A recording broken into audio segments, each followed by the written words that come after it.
ఇది గుడిలో previous video తాలూకు కంటిన్యూషన్ వీడియో ఇది. గుడిలో నేను టెంపుల్ ట్రెక్కింగ్కి వచ్చాను. టెంపుల్ మీద కొండ ఉంది. కొండలో అనేక మెడిసిన్ ప్లాంట్స్ ఉన్నాయండి. ఇందులో స్పెషాలిటీ ఏంటంటే పైనుంచి ఎక్కడి నుంచి వస్తే వాటర్ తెలియదు, నిత్యం శివలింగాన్ని అభిషేకం చేస్తా కిందకి ప్రవహిస్తూ ఉంటుంది. సో అది నేను పైన కొండ ట్రెక్కింగ్ చేసి వచ్చాను. ఈ వాటర్ సోర్స్ నాకు ఇక్కడ కనిపించిందండి. ఇది సింహాచలం అప్పన్న స్వామి ఈ కొండ మీద నుంచే సింహాచలం వెళ్ళారని ఒక ప్రతీతి. సో ఇది పాదాలు స్వామివారి పాదాలు అండి, అప్పన్న స్వామి వారి పాదాలు. సో ఇది ఈ వాటర్ ఫ్లో అండి. ఈ దారి ఎక్కడి నుంచి వస్తుందో తెలియట్లేదు. సో ఈ కింద బండరాయి నుంచి వస్తుంది. దీని సోర్స్ అయితే తెలియదండి మనకి ఎక్కడి నుంచి వస్తుందో. లోపల సొరంగాల నుంచి వస్తుంది. చూడండి ఇవన్నీ వేర్లు, ఇవన్నీ మెడిసిన్ ప్లాంట్స్ వేర్లు. నీళ్ళు చూడండి ఎంత స్వచ్ఛంగా ఉన్నాయో.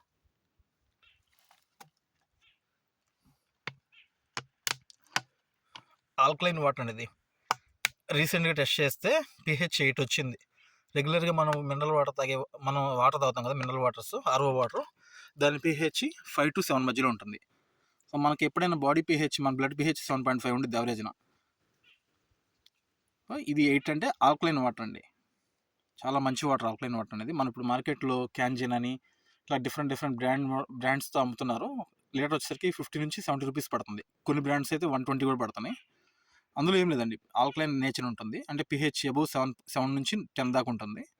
ఇందులో TDS కూడా లిమిట్స్లో ఉన్నాయి. చూడండి ఎంత క్రిస్టల్ క్లియర్గా ఉంది వాటర్ నేను తాగి చూశాను, చాలా టేస్ట్గా ఉంది. ఇది మెడిసిన్ వాటర్ అండి.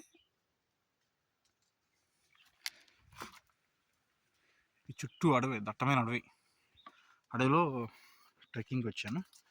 ఫైనల్గా నాకు చాలా హ్యాపీగా ఉంది. ఇలాంటి వాటర్ తాగాలంటే అదృష్టం ఉండాలండి. ఫారెస్ట్లో న్యాచురల్గా దొరికే చలమల నుంచి వాటర్ తాగాలంటే అదృష్టం ఉండాలి. అందులో ఇవన్నీ మెడిసిన్ ప్లాంట్స్. ఈ కొండ మొత్తం, ఈ సింహాచలం, ఈ గుడిలో ఎంత ఒకే కొండలండి. ఇవన్నీ ఒకే ఈస్టర్న్ ఘాట్స్ కింద వస్తాయి. ఈ కొండల చుట్టూ అనేక మెడిసిన్ ప్లాంట్స్ ఉంటాయి. ఇది అనేక పురాణాల్లో కూడా, అనేక బుక్స్లో కూడా రాస్తుంది ఇవన్నీ మెడిసిన్ ప్లాంట్స్ గురించి.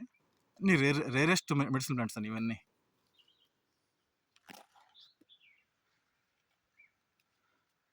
మనకింత మంచి అవకాశం ఇచ్చిన ప్రకృతి నుంచి చాలా జాగ్రత్త కాపాడుకుందామండి.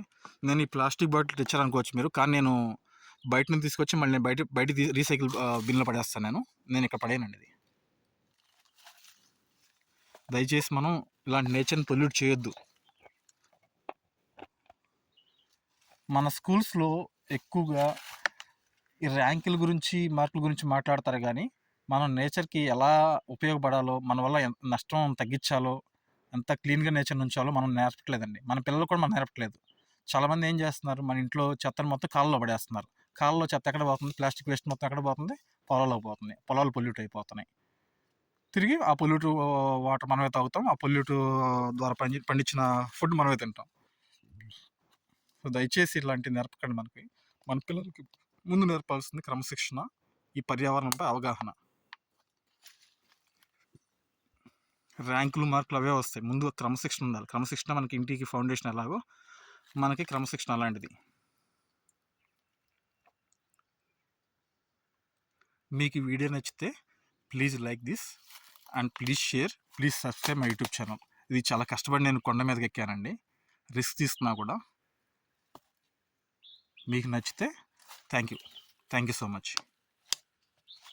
జై శ్రీరామ్, జై హనుమాన్, జై సనాతన ధర్మ.